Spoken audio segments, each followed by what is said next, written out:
सुरेंद्र जी जयपुर से। हरिवंश। राधा वल्लभ श्री हरिवंश महाराज जी। गुरुदेव, आपने अपने कर्मों को प्रतिदिन समर्पित करने को कहा है। यदि कार्य गलत कार्य जैसे क्रोध, दोष, दृष्टि आदि हो तो कैसे समर्पित करें? वैसे जब आप नाम जप करेंगे, तीनों बातें, सत्संग सुना है आज, तो 3 बातें थी। एक को केवल लोगे तो समझ नहीं पाओगे। 3 बातें थी। हर श्वास में नाम जप करना। दूसरी बात, मन का गलत चिंतन, गलत मनन से रोकना। तीसरी बात, शरीर के आचरण से गलत ना हो पाना।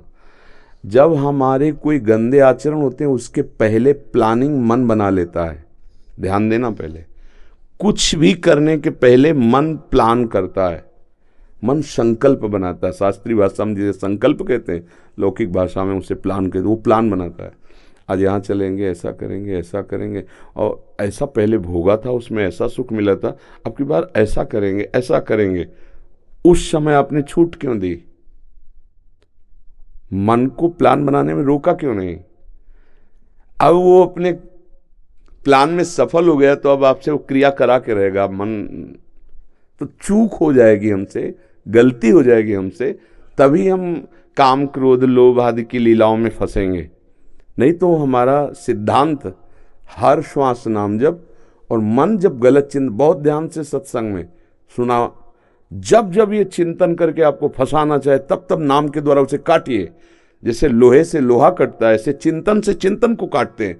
जब इसका प्लान ही नहीं बन पाया तो फिर हमको फंसाएगा कैसे?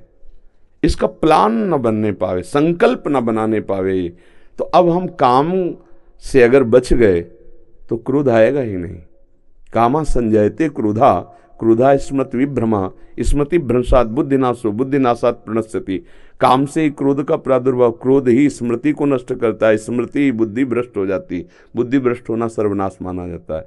तो मुझे लगता है हम स्फुरना के समय ही सावधान रहें। यदि पहली बात पर ध्यान देंगे कि हर श्वास नाम जपने का अभ्यास करें, तो आपको बहुत सावधान रहना पड़ेगा। ऐसे थोड़ी एक एक श्वास पर आपको अपनी दृष्टि रखनी पड़ेगी। नहीं कोई कहो घंटों निकल जाए, ध्यान ही ना आवे कि हमें नाम जप करना है, माया ऐसी बुलाती है। तो हर श्वास पर ध्यान है। जब श्वास पर ध्यान है तो आपका अंदर में भी ध्यान है। मन का क्या प्लान चल रहा है, मन का क्या चिंतन चल रहा है। गलत चिंतन चल रहा है तो उसे काटिए। नहीं, ऐसा नहीं करना। आप अस्वीकार कीजिए, वो प्रभाव नहीं डाल पाएगा। अब आपने उस पर ध्यान नहीं दिया तो क्रिया तो हो ही जाएगी, और जब असत क्रिया हो जाएगी तो फिर संशय खड़ा हो जाएगा, फिर समर्पित नहीं कर पाओगे। पाप वाली क्रियाएं समर्पण करने की हिम्मत ही नहीं रहेगी, क्योंकि अशुद्ध मन हो गया ना। तो जो शास्त्र सम्मत कर्म, जैसे भगवान को भोग लगाना, मक्खी गिर जाए तो आपकी हिम्मत पड़ेगी भोग लगाने की।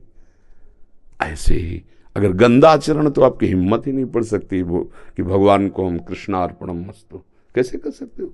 अधर्म आचरण करो, पापाचरण, तो तुम्हारी बुद्धि ही काम नहीं करेगी कि कृष्णार्पणम मस्तु कर दें। इसलिए मुझे लगता है कि पहली सुधार पर कि हमारा नाम, इसीलिए हनुमान जी महाराज कह रहे हैं, का हनुमंत विपत्ति प्रभु सोई, जब तो सुमिरन भजन न होई। यदि भगवत सेवा, नाम जप आदि नहीं चल रहा तो अंदर ही गड़बड़ी पैदा कर देगा। कोई न कोई संकल्प विकल्प ऐसा पैदा करेगा, हमें फंसा देगा। फिर वो कर्म शुभ या अशुभ हमें भोगना पड़ेगा। अगर भगवान को कर्म अर्पित हो जाता है तो वो बंधन कारक नहीं होता, मोक्ष का कारण बनता है। अब हमको इस भगवत प्राप्ति करनी, भगवान को समर्पित करना है। तो जैसे रसोई बनाना है तो हम कितने सावधान रहते हैं, छूना मत, ठाकुर जी के लिए भोग बन रहा है। ऐसे हर कर्म हम ठाकुर जी को अर्पित करेंगे। जैसे बहुत प्रवीणता से पूछा कि मान लो हम गुस्सा करके डांट रहे हैं, तो कहीं पाप कर्म तो नहीं बन जाएगा? नहीं, अपने अनुगामियों के द्वारा राष्ट्र सेवा, समाज सेवा में प्रवीण बनाना, उनके प्रमाद को हटाना, ये भगवत सेवा है। जैसे माता पिता अपने छोटे बच्चे को देखते हैं, उसकी गलत हरकत पर उसे थप्पड़ जमाते हैं, डांटते हैं, क्यों? द्वेषपूर्वक नहीं, वो क्रोध करते नजर आते हैं, उनका द्वेष नहीं, उनका क्रोध नहीं, उसका सुधार हो जाए, वो एक अच्छा व्यक्तित्व वाला बने, वो ऐसे आचरण वाला बने जिससे समाज सुखी हो, जिससे नाम रोशन हो। ऐसा तो ऐसे ही हम एक एक कर्म संभाल करके जो जो अधिकार मिला है, जैसे आप किसी के पति हो, किसी के भाई हो, किसी के पुत्र हो, आप राष्ट्र के किसी न किसी सेवा में हो, भले किसान हो तो आप राष्ट्र की सेवा में आ रहे हो। अपने अपने कर्तव्य का ठीक धर्मपूर्वक पालन किया जाए और वो भगवान को अर्पित कर दिया जाए, नाम जप करते हुए, भगवत चिंतन करते हुए, तो गृहस्थ में रहते हुए भी भगवत प्राप्त वो महापुरुष हो जाएगा। तो इसमें गंदे आचरणों की तो कोई गुंजाइश ही नहीं है। भगवत मार्ग में जब हमने चलने का नियम लिया, अब जैसे चूक हो जाती कोई, तो फिर उसे भगवान मानते भी नहीं। राहत न प्रभु चित चूक किए की, करत सुरत सैबार ही की। जैसे दौड़ा कोई और फिसल के गिर गया तो उसको चूक नहीं मानी जाती। दौड़ने का कार्य है तो गिरेगा कभी ना कभी।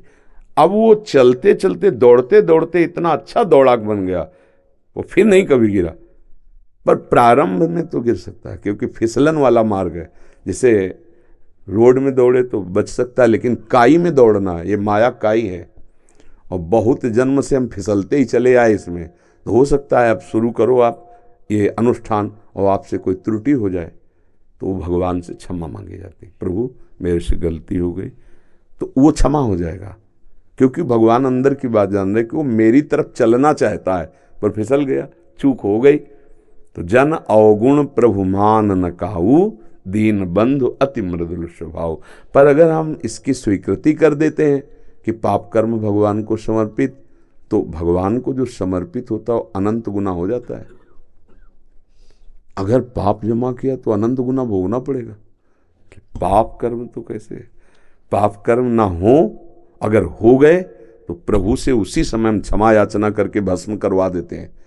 अगर कोई ऐसा पाप हो गया है कि प्रार्थना के बाद भी जलन हो रही, तो फिर संतों से प्रायश्चित पूछे और वो कह दे कि भाई उपवास कर लो, गिरिराज जी की परिक्रमा दे लो, आप ऐसा कर लो, तो वो नष्ट हो जाएगा।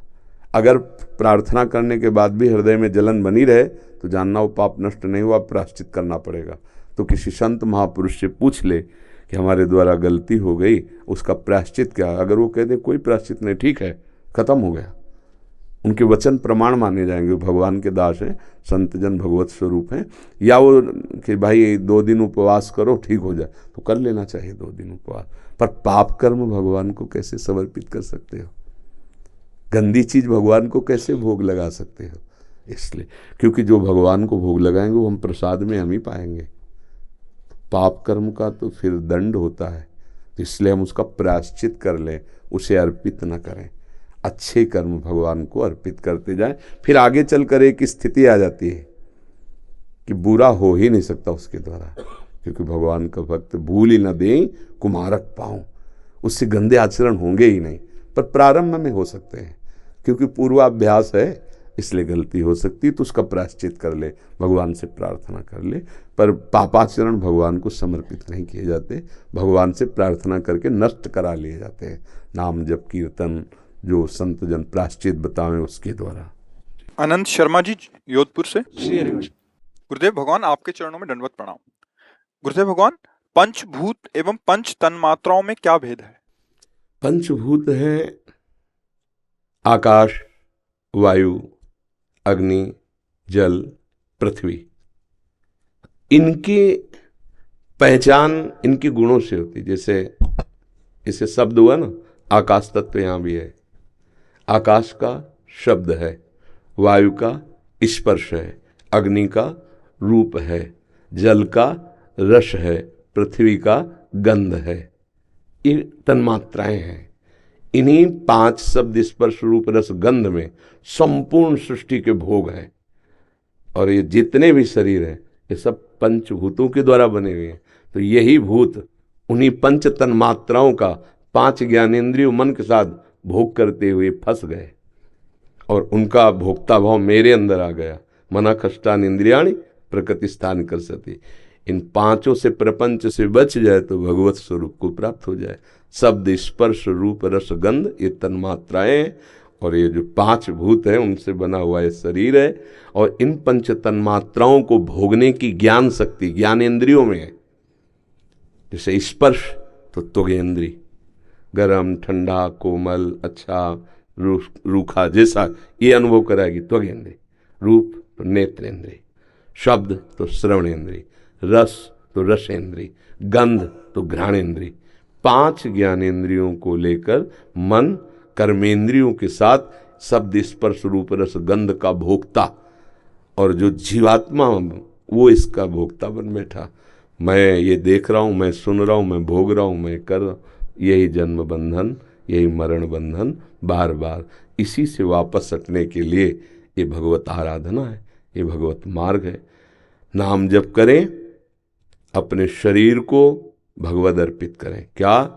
कोई भी भगवान से विरुद्ध आचरण नहीं करेंगे, शरीर अर्पित। मन से किसी का अहित अमंगल नहीं सोचेंगे। मन से हम भगवान की सेवा, समाज की सेवा का चिंतन पवित्र धर्म पूर्वक, और नाम जप करेंगे, अभी ठीक हो जाएगा। नहीं तो एक भूत लग जाए तो आदमी को परेशान कर देता है। तो 5 भूत लगे, नहीं, पंचभूतों से रचित शरीर में अहम हो गया। मैं रचाए पंचभूतों से, पर मैं ऐसा बोध हूँ, मैं देख रहा हूँ, मैं सुन रहा हूँ, मैं भोग रहा हूँ, मैं छू रहा हूँ, मैं इसी में जीव फंस गया। और है माया का इंद्रियों का विलास, और उसे मान बैठे मैं में, तो कर्ता भोक्ता भाव होने के कारण शुभ अशुभ कर्म बने, उन्हीं के अनुसार बार बार जन्म, बार बार मरण हो रहा है। अब मुक्त होने का अवसर आया है, मनुष्य देह मिला और साधु समागम। तो खूब नाम जप करे। नाम जप से बुद्धि पवित्र हो जाती है। बुद्धि पवित्र हुई तो मन को शासन में लिया, मन पवित्र हुआ तो इंद्रियों को शासन में लिया, इंद्रिया शासन में आई तो निर्विषय हो गई, निर्विषय हुई तो परमात्मा का आनंद मिलने लगा। अब थोड़ा कठिन, कहने में तो सरल हो गया, करने में पूरा जीवन लग जाता है। नाम जप करो, बस असत आचरण न होने पाए, इससे बचो। सबसे पहली बचाव पक्ष है असत आचरण न। असत आचरण अधर्माचरण, जो बहुत फैल रहा है, बहुत, मतलब बहुतायत। बाहर से कपड़े स्वच्छ हैं, बाहर से हम शरीर स्वच्छ दिखाए, अंदर गंदगी ही गंदगी भरी है। धर्म विरुद्ध आचरणों का मेला लगा हुआ है अंदर, देख लो आप। धर्म से चलना, सत्कर्म करना, शास्त्र सम्मत आचरण करना, ये आज समाज में बहुत कम पाया जा रहा है। जो मन बोले, जो इंद्रियां बोले, वही हम करें। आज ये हो रहा है, जो मन आया वो भोग लिया, जो मन आया वो कर लिया, जो मन आया देख लिया, जो मन आया सुन लिया, जो मन आया खा लिया। अब मन माने आचरण, हृदय पवित्र। अब समझ में नहीं आता कि हमारे जीवन का उद्देश्य क्या है, नहीं समझ में आता। देखो 30 वर्ष के हो गए, 40 वर्ष के हो गए, 25 वर्ष गए जीवन के, क्या मिला? क्या है? वही चाह, वही भोगना, वही भाग दौड़। और अभी व्यवस्था हम सोच रहे हैं कई जन्म की, और समय नहीं हमारे पास बिल्कुल। कमाते कमाते, बनाते बनाते मर गए। ना रुपया पास, ना मकान, ना कोई मित्र, ना कोई रिश्ता। जीव अपने पाप पुण्य कर्म को फिर लेके गया, फिर अगली योनि में नया रिश्ता, नया जन्म। ये कब तक चलेगा ये प्रपंच? इसको मिटाने के लिए हमारा जन्म हुआ है। तो ये पंचभूत और पंच तन्मात्रा, इन्हीं के फंसाव में फंस गए हैं, मन और 5 ज्ञानेंद्रियों के द्वारा। अब भजन बल से हृदय निर्मल हो, तब पता चले कि हम कैसे इसमें फंस गए हो, कैसे इससे मुक्त हों। इसीलिए सबको प्रार्थना करते रहते हैं कि खान पान सुधारो, नाम जप करो। हर एकांतिक में यही हमारा उद्देश्य है कि आपका पहले खान पान संभलना। जो शराब पीता है, जो नशा करता है, जो मांस खाता है, जो पराई माता बहनों की तरफ गंदी दृष्टि, गंदे आचरण करता है, सारे उपदेश बेकार हैं, उसके लिए कोई लाभ नहीं मिलेगा, पक्का। हाँ, वो ये स्वीकार कर ले कि आज के बाद ऐसा नहीं करूँगा, तो सुधरना शुरू हो जाएगा। पर है कठिन, इसलिए कि नहीं करूँगा ये तो आ गया, पर अब जितना मन तुम्हारा गंदा हुआ उसकी सफाई होगी। नाम जप करोगे तो जलन पैदा होगी। अब उस जलन को बुझाने के लिए मन वहीं जाएगा, जो जो तुमने किए पाप कर्म, फिर भोग लूँ।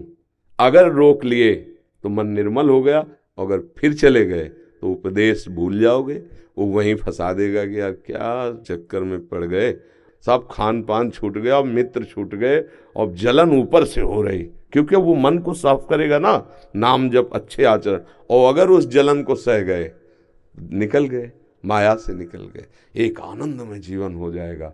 अगर सत्संग सुनते रहें और उसको आचरण में उतारें दृढ़ता पूर्वक, तो फिर बात बन सकती, नहीं तो महीना 2 महीना 4 महीना।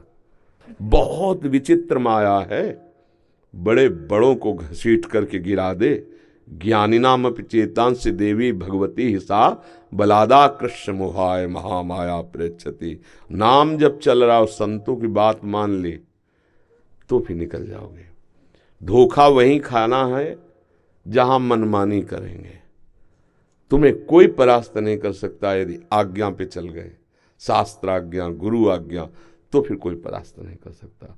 नहीं, कोई कितना बड़ा बली हो, कितना बड़ा धनी हो, जो गंदे आचरण करने वाला है उसका नाश निश्चित है। रावण जैसा कोई बली बिरला ही होता है। बहुत विद्वान है, उत्तम कुल पुलस्त करनाती, लेकिन आचरण बिगड़ गए, उसके चरित्रहीन हो गया तो देख लो वंश का विनाश हो गया, नहीं हो गया। बस कंस जैसा बलवान, बस चरित्रहीनता आई, सब जिसका चरित्र बिगड़ गया फिर रह क्या।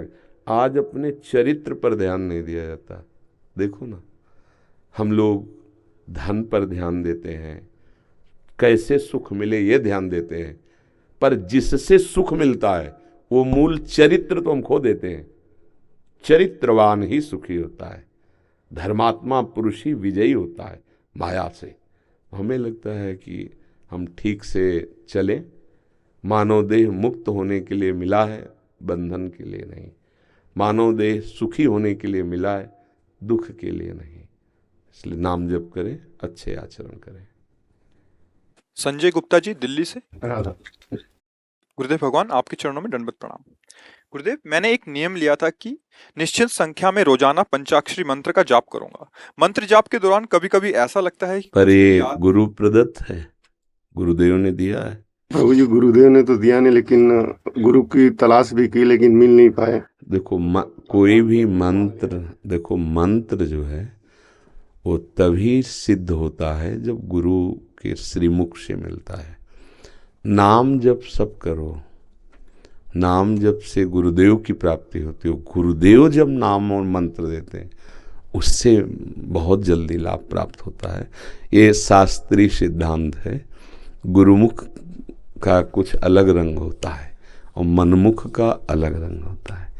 हमारी प्रार्थना है कि आप नाम जप कीजिए और इस मंत्र के लिए आप भगवान से प्रार्थना कीजिए कि आपको ऐसे सद्गुरु मिलाएं जिससे मंत्र की प्राप्ति हो।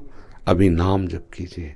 हाँ, मंत्र बिना गुरु प्रदत्त ऐसे मनमानी करने से विशेष लाभप्रद नहीं होते और बाधा भी मानसिकता में खड़ी हो सकती है। तो जैसे द्वादशाक्षर मंत्र है, पंचाक्षर मंत्र है, अष्टादशाक्षर मंत्र, ये सब गुरु प्रदत्त होते हैं, गुरु के आश्रित लिया। अब आजकल जैसे गुरु मंत्रों का कीर्तन होता है ना, ये ठीक नहीं है। कई बार प्रार्थना की है कि गुरु मंत्र अंतर से जपा जाता है। कीर्तन वाणी जी का करा, नाम कीर्तन करा, लेकिन मंत्र अंदर से जपा, मंत्र का कीर्तन नहीं, पर मंत्र गुरु प्रदत्त होना चाहिए। अब मनमानी से तो नहीं भगवत मार्ग पुष्ट होता। नाम जप करो, नाम जप आपको गुरु से मिला देगा। नाम जप से गुरु मिलेंगे, गुरु से जो नाम मंत्र मिलेगा वो आपको प्रभु से मिला देगा। समझ पा रहे? हाँ, ऐसे हमें लगता है भगवान की कृपा आपके ऊपर है, आप यहाँ आए तो गुरु का वरण करो, तब मंत्र उनके द्वारा जो मिले उसको जपो। तब तक के लिए जो नाम आपको प्रिय हो खूब नाम जप करो। नाम जप आपको घर बैठे मिला देंगे पक्का। वो आपको पहुंचा देंगे वहाँ, या गुरुदेव आकर आपको पकड़ लेंगे। दोनों में एक काम कर सकते हैं, या तो प्रभु आपको वहाँ पहुंचा देंगे जहाँ आपके गुरु विराजमान है, या गुरुदेव को आपके पास पहुंचा देंगे। ये उनके ऊपर छोड़ो, तुम नाम जप करो और आकांक्षा करो कि हमें प्रभु गुरुदेव रूप से मिले, वो मिल जाएंगे।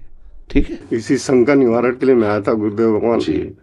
तो हम प्रार्थना हम कर सकते हैं, आप मान लें मंगल हो जाएगा जी। नितेश जी। राधा वल्लभ श्री हरिवंश महाराज जी। महाराज जी, इसी संबंध में आगे एक प्रश्न है। यदि मन में एक संत महापुरुष को गुरु मान लिया जाए तो क्या वह गुरु बन जाते हैं या दीक्षा लेना अनिवार्य है? जैसे हम यहाँ वृंदावन में रंगनाथ जी के दर्शन करना चाहे, निधिवन राज के, राधा रमण जी के, तो हमको गाइड साथ लेना पड़ेगा, क्योंकि हमें पता नहीं कौन सी गली में रंगनाथ जी विराजमान है, कौन सी गली में निधिवन। ऐसे ही हमें गुरु का संग चाहिए। हम मान लिया आप हमारे हैं, लेकिन अब हमें आप चाहिए, और ये आपको पता होना चाहिए कि मैं आपका हूँ। आपका दुलार और आपकी डांट दोनों हमें चाहिए, क्योंकि हम केवल दुलार से नहीं चल पाएंगे और केवल डांट से नहीं चल पाएंगे।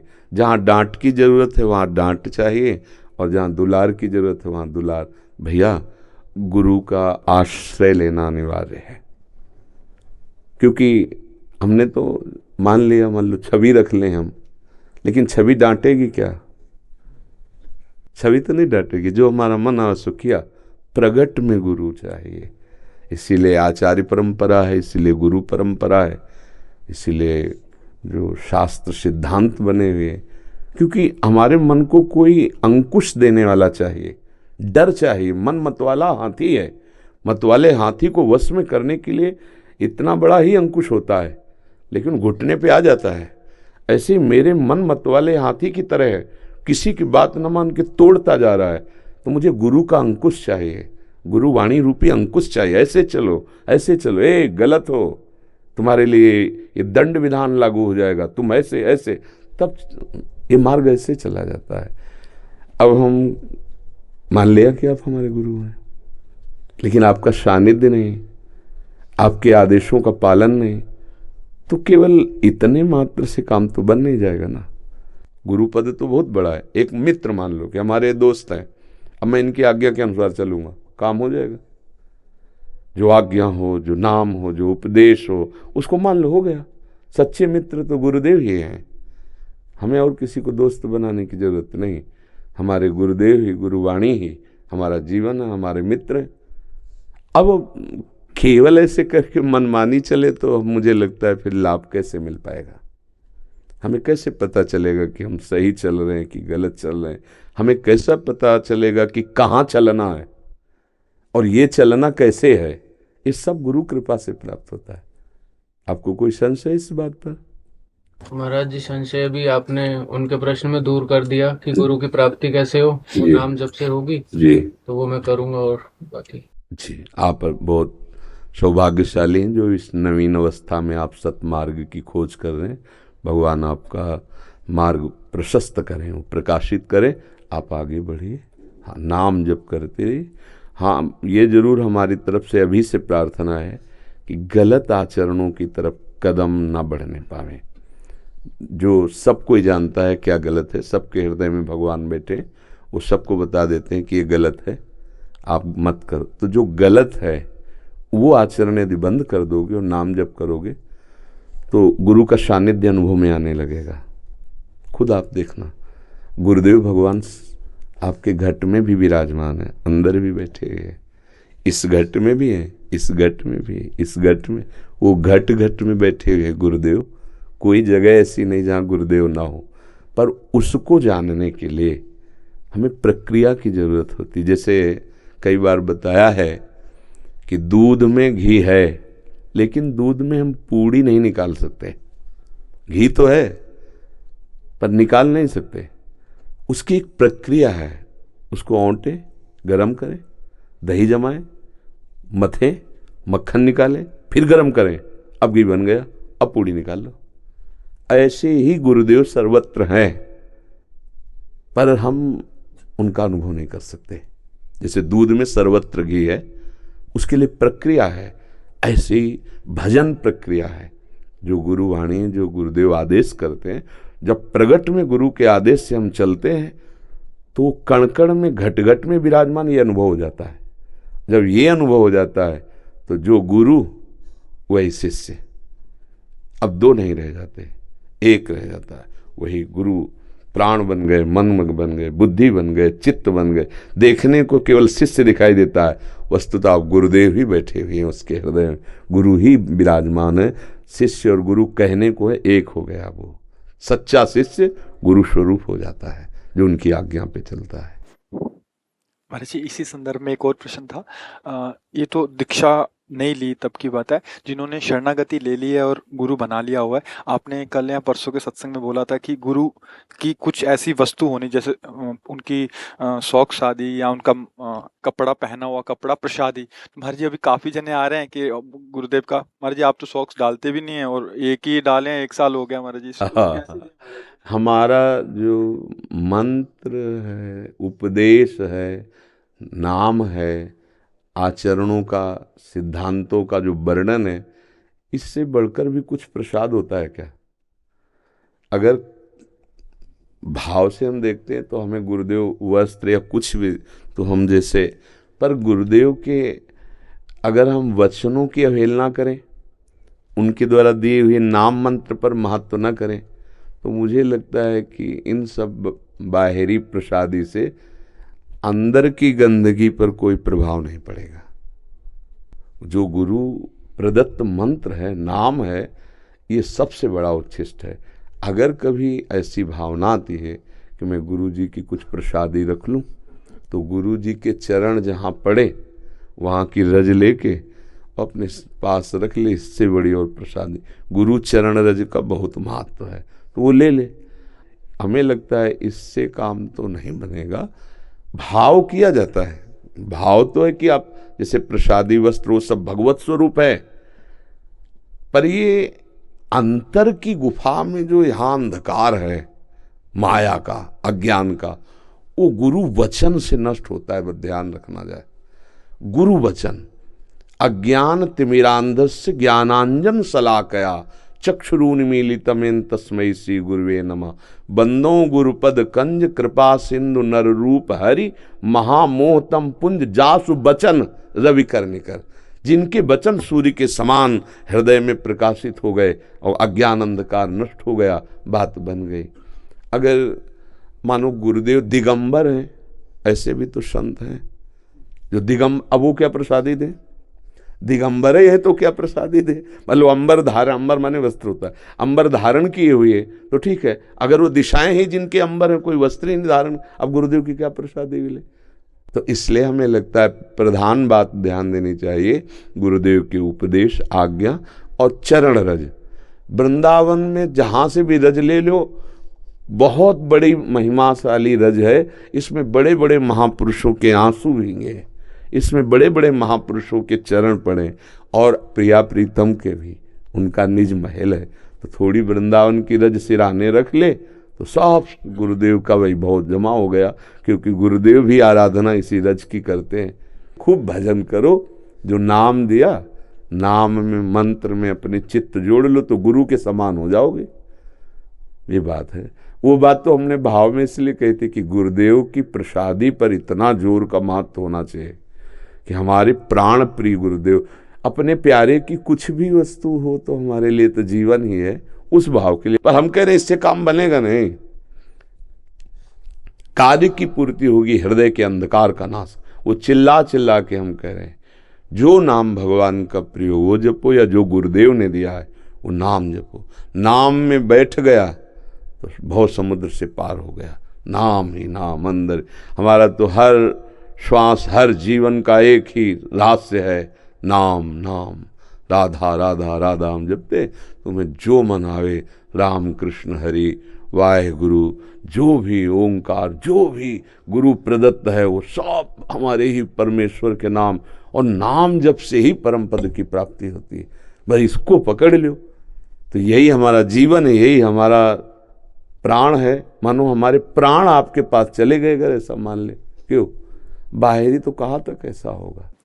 ठीक बात। हाँ, हमारे प्राण हैं, हमारे द्वारा जो दिया हुआ नाम है, मंत्र है, वो आचार्य परंपरा से, गुरु परंपरा से है, तो उसको स्वीकार करके उसी में रमण करे।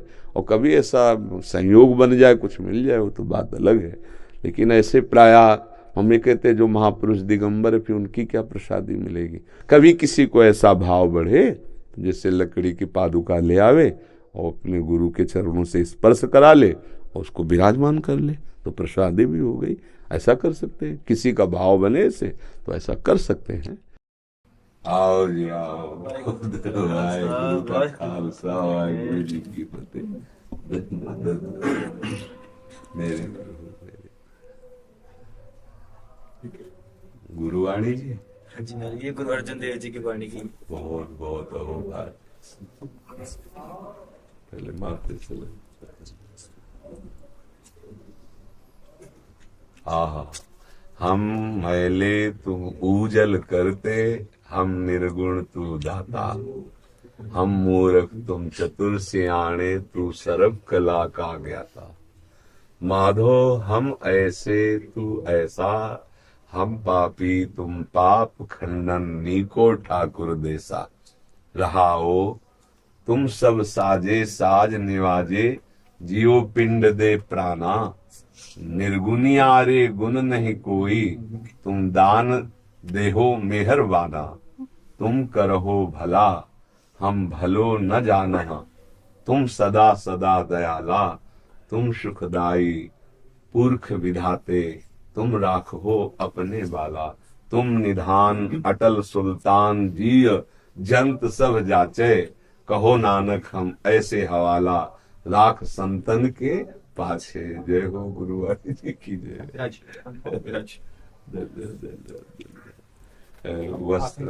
वस्त्र में विराजमान करके।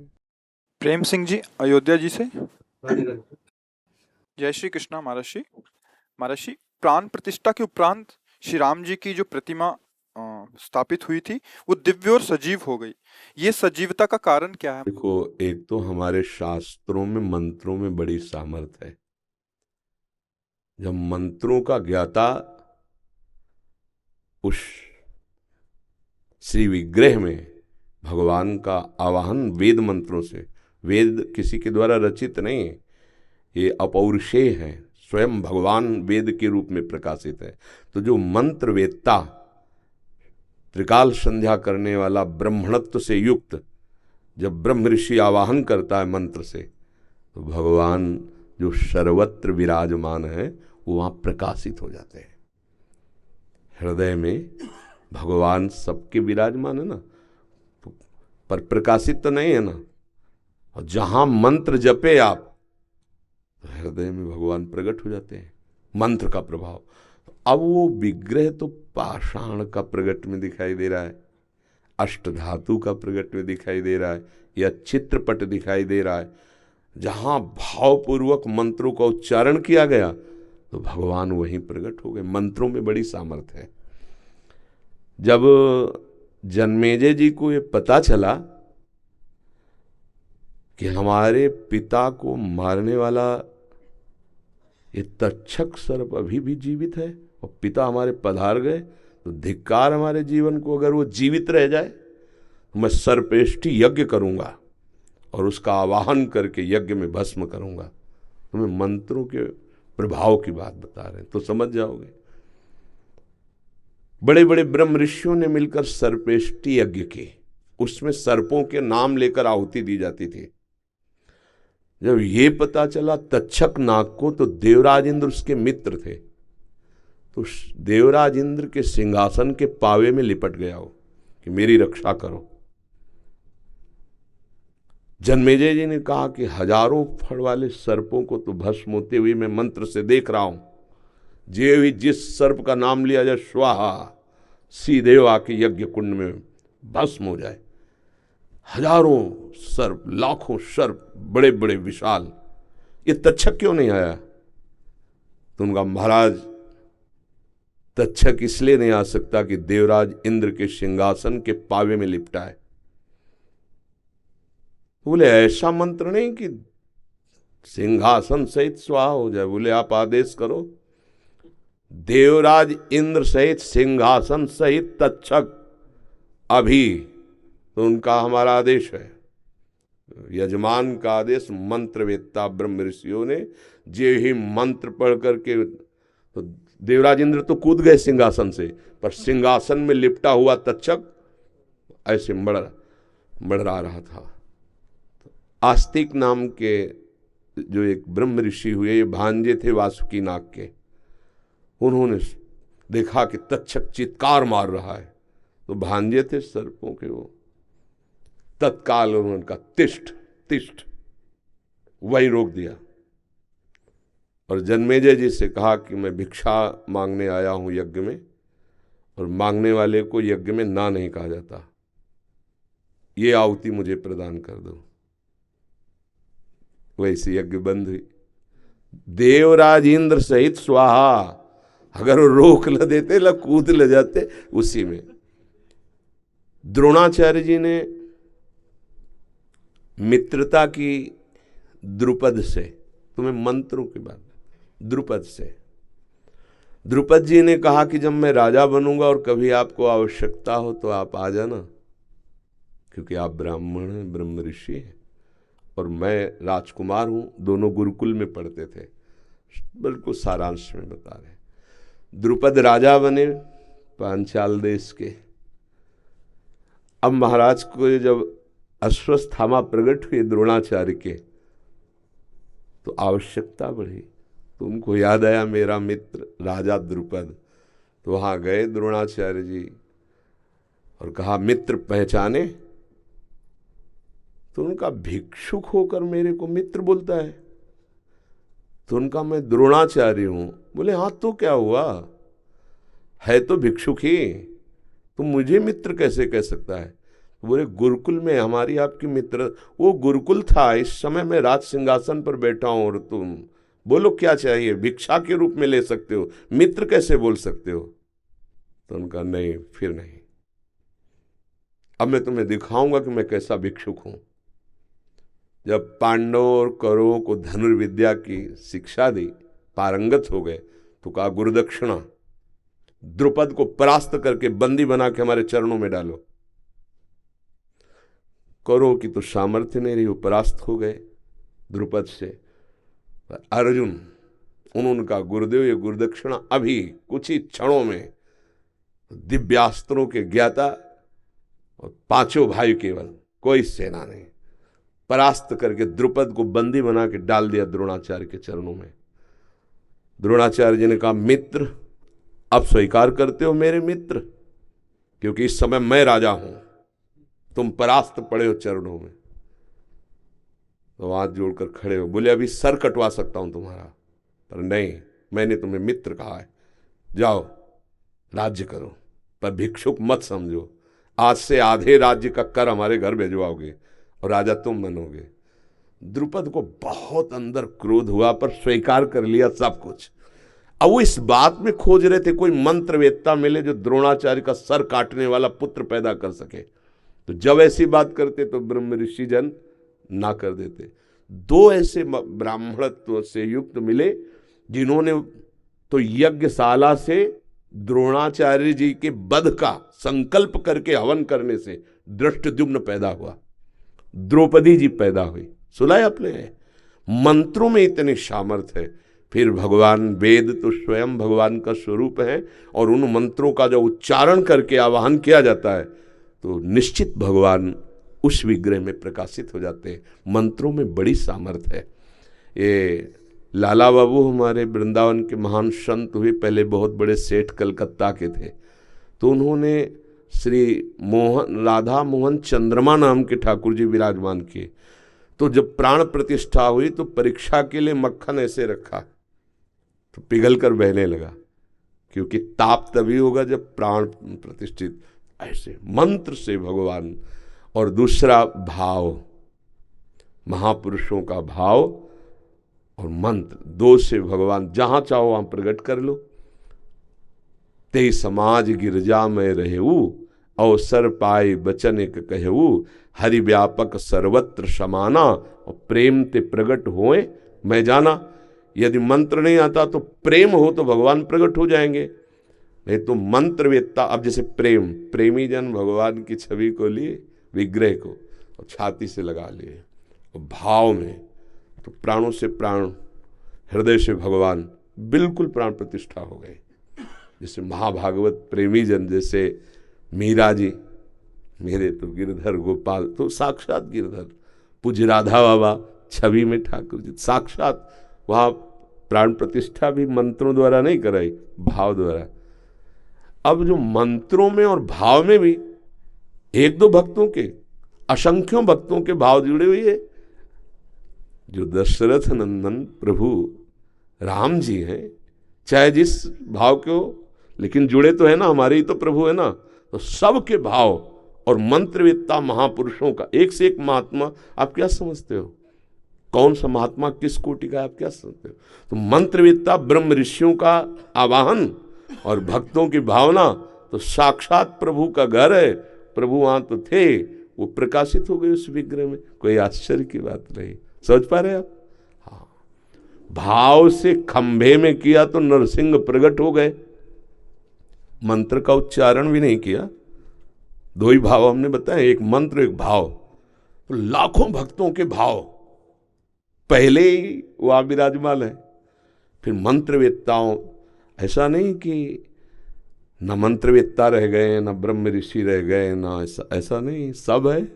हाँ, बहुतायत नहीं रह गई, पर ऐसे ऐसे अभी मंत्र उच्चारण करने वाले कि चमत्कार प्रकट हो जाए। देखो प्रकट हुआ ना चमत्कार, विग्रह में भगवान साक्षात विराजमान हो गए। पहले जो विग्रह का दर्शन किए हो और फिर प्राण प्रतिष्ठा के बाद, तो आप देख लो साक्षात भगवान उनमें। और ऐसे अनुभव होते रहेंगे, आज नहीं सदा होते रहेंगे कि भगवान साक्षात विराजमान है। ये इसमें कोई संशय नहीं है। मंत्र और भाव दो के द्वारा भगवान प्रकट किए जाते हैं। जैसे हृदय में भी जो मंत्र नहीं जप रहा, नाम जप नहीं, जिसके भाव नहीं, भगवान भाववश्य भगवान जहाँ कहीं भी देखो। ये तो श्री भगवान की प्राण प्रतिष्ठा हुई। धन्ना जाट का नाम सुना है? उन्होंने बच्चे थे तो कथा हो रही थी, वहाँ बैठ गए, तो पंडित जी कह रहे थे कि जो भगवान की सेवा नहीं करता, भोग नहीं लगाता, उसका जीवन व्यर्थ है। 9 किशोर बालक थे, तो ये बात बैठे भगवान की सेवा। तो एक दिन पंडित जी कथा के पहले वो अपने ठाकुर सेवा करते, तो वहाँ पहुँच गए, देखा ठाकुर सेवा, और रोने लगे, हमको भी ठाकुर जी दे दो, गुरु जी हमको भी ठाकुर जी दे दो। उन्होंने देखा बच्चा है, ठाकुर जी की बात कह रहा है। उनका कथा के बाद 7 दिन कथा हो जाने के बाद वो इंतजार करते, 7वें दिन वो सब अपनी सामान बांधे और घोड़े पे चलते थे उस समय। तो वो रास्ते में पीछे, गुरु जी आप कह रहे थे भगवान दे देंगे कथा के बाद। तो उनके मन में दया आई कि बच्चा है क्या, तो अपने शालिग्राम भगवान विराजमान को भांग का बट्टा, भांग खाते थे, तो वैसे बोले तुम्हें छोटे ठाकुर चाहिए कि बड़े ठाकुर? तो बच्चे थे, उनका बड़े ठाकुर चाहिए, तो भांग का बट्टा दे दिया। अब देखो कुछ नहीं, भांग बांटने वाला, बस वो भाव कर लिए ना मेरे। अब गरीब घर में थे तो बाजरे की रोटी, माँ 1-2 रोटी ऐसे ठाकुर जी को। और उन्होंने बताया था कि सेवा कैसे करोगे, बोले नहा के नहला देना और पवा के पा लेना। वो समझते थे ऐसे। और वो बालक उनका पाव 1 दिन 2 दिन 3 दिन 4 दिन ठाकुर जी, हाँ वो हठ कर लिए, नहीं पाए स्वयं। जब हठ करके कि हम अपने प्राण त्याग देंगे लेकिन बिना आपके पाए हम पाएंगे नहीं, तो वहीं प्रभु प्रकट हो गए। भांग के बट्टे से भगवान प्रकट हो गए, मित्रवत धन्ना जी के साथ खेलते भगवान। भाव और मंत्र दो में बड़ी सामर्थ्य है, उसमें संशय नहीं करना चाहिए, बहुत अपार सामर्थ्य है। अब क्या हो गया, इतना आहार विहार अपवित्र हो गया है कि मंत्रों को सिद्ध कर पाना उसको से थोड़ा कठिन। पर ऐसा नहीं कि नहीं है, त्रिकाल संध्या करने वाले ब्रह्मणत्व से युक्त जो ब्रह्म ऋषि जन है, अगर मंत्रवेत्ता आवाहन करें तो वैसा ही प्रभाव। आप तो वहाँ दर्शन ही किए होंगे, प्रभु के दर्शन ही किए होंगे, अयोध्या में ही रहते हैं। अभी जाना है प्रभु जी, अभी जा नहीं पाए। हाँ तो आप दर्शन करना। हाँ, हमें तो दूर से भी उनका, जैसे सूर्य का तेज है ना, संपूर्ण ब्रह्मांडों में छाया रहता है, पर वो एक कांच होता है जो विशेष, वही सूर्य के तेज को पकड़कर आग लगा सकता है। समझते ना? हाँ, वो जो भी होता है ना, ऐसे ही भक्तों का हृदय कुछ विशेष होता है। कहीं भी हो तो तेज उधर से, तो जो तुम पूछ रहे हो, जो तुम वर्णन कर रहे हो, वो विराजमान वहाँ है, कनेक्शन यहाँ है, तो पूरी सूचना, पूरा भाव, पूरा सब यही समझ में आ जाएगा। भगवान सर्वत्र हैं, भाव के द्वारा, प्रेम के द्वारा प्रकट होते हैं। मंत्र और भाव के द्वारा कहीं भी भगवान को प्रकाशित किया जा सकता है। जैसे नामदेव जी ने कुत्ते में भगवान को प्रकाशित कर दिया, भूत में भगवान को प्रकाशित कर दिया। भाव और मंत्र में बड़ी सामर्थ्य है। फिर अयोध्या में तो लाखों करोड़ों भक्तों के भाव जुड़े हैं और ब्रह्म ऋषियों के मंत्र, आचार्य कोटि के महापुरुषों का संकल्प, तो भगवान को तो प्रकाशित होना ही पड़ेगा। और भगवान तो वहाँ प्रगट में विराजमान है, क्योंकि उनका घर है। जैसे वृंदावन है ना, ये यहाँ प्रिया प्रीतम प्रगट में विराजमान है। बस थोड़ा माया के पर्दे हटे तो दिखाई देगा। ये दिव्य धाम है भगवान का, वृंदावन धाम, प्रेम धाम। तो अवध धाम, जैसे यहाँ कृष्ण जन्म का स्वरूप मथुरा, तो राम जी के जन्म का स्वरूप अवध, और ये लीला विहार स्थली प्रिया प्रीतम की प्रेम धाम है। बड़े भाग्यशाली जन हैं जो भगवान के नाम रूप लीला धाम से जुड़े हुए हैं, अपनापन किए हुए हैं। ये यहाँ भी भगवान है, बस यहाँ के भगवान प्रकट हो जाए, निहाल हो जाए। यहीं के भगवान को विशेष प्रकट करने के लिए हम सब जगह जाकर दर्शन करते हैं, भावना करते हैं, पर यहाँ के भगवान प्रकट हो जाए तो फिर एक दृष्टि बदल जाती है। सिय राम मैं, अब देखो दृष्टि बदल गई। सब जग जानी, उसे न स्त्री दिखाई दे रहा न पुरुष दिखाई दे रहा। यहाँ भगवान प्रकट होने पर सब प्रभु अपने आराध्य देव, जड़ चेतन जग जीव जत सकल राम मैं जानी। ये यहाँ के भगवान प्रकट होने पर न जड़ है न चैतन्य, एकमात्र प्रभु। कैसा परमानंद होता होगा उन महाभागवतों को जो सब में भगवान का दर्शन करें। जैसे मंदिर में जाके दर्शन करते हैं, ऐसे सबके हृदय मंदिर में भगवान विराजमान। पर्दा हटा माया का तो भगवान सबके अंदर बैठे उस महापुरुष को दिखाई देते हैं। भाव और मंत्र में अपार सामर्थ्य है, इसमें कभी संशय न करें। ठीक है। राधा राधा राधा राधा राधा राधा राधा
राधा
राधा